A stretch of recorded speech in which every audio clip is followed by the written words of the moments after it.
RS power మీడియాకు స్వాగతం. నిజామాబాద్ జిల్లా భీంగల్ మండలంకి హైడ్రాకి ఆహ్వానం. భూ కబ్జాదారుల గుండెల్లో రైళ్లు పరిగెత్తిస్తున్న హైడ్రా. భూ కబ్జాలకు అడ్డగా మరి కుక్కల్ గ్రామము. తహసీల్దార్ కి వినతి పత్రం అందజేసిన కుపకల్ గ్రామవాసి. భీంగల్ మండలంలోని కుప్కాల్ గ్రామంలో కొన్ని సంవత్సరాలుగా ఒకరిని చూసి మరొకరు గ్రామానికి సంబంధించిన ప్రభుత్వ భూముల చెరువులు, కుంటలు, చెక్ డ్యాములకు సంబంధించిన భూముల చెరువులకు సంబంధించిన కాలువలు కొందరు వ్యక్తులు కబ్జాలు చేసుకుని సాగు చేస్తున్నారు. అలాగే గ్రామంలో గతంలో కాంగ్రెస్ ప్రభుత్వం ఇచ్చిన ఇందిరమ్మ ఫ్లాట్లలో క్రమాలకు పాటుపడుతున్న కొంతమంది నాయకులు అర్హులైనవి వారికి కాకుండా అనర్హులైన వ్యక్తులకు కూడా రుసుముల ఆశకు అనర్హులైన వ్యక్తులకు కూడా ఇవ్వడం జరిగింది.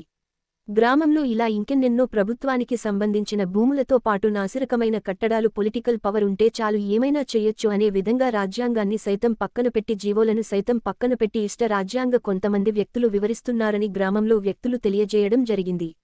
పలుమార్లకు అధికారులకు మొరపెట్టుకున్న గాని గ్రామస్తులు ఏ అధికారి కూడా స్పాట్ పైకి వచ్చి చర్యలు తీసుకోవడం లేదని, నిమ్మకు నీరు ఇతని వ్యవస్థలో ప్రభుత్వ అధికారులు వ్యవహరిస్తున్నారని పలుమార్లు ఎన్నో వినతి పత్రాలు సమర్పించుకున్న గాని వాటికి ఎలాంటి స్పందన లేదని గ్రామస్తులు మొరపెట్టుకుంటున్న తక్షణమే ఇకనైనా ప్రభుత్వ అధికారులు చట్టరీత్యా చర్యలు తీసుకుని గ్రామానికి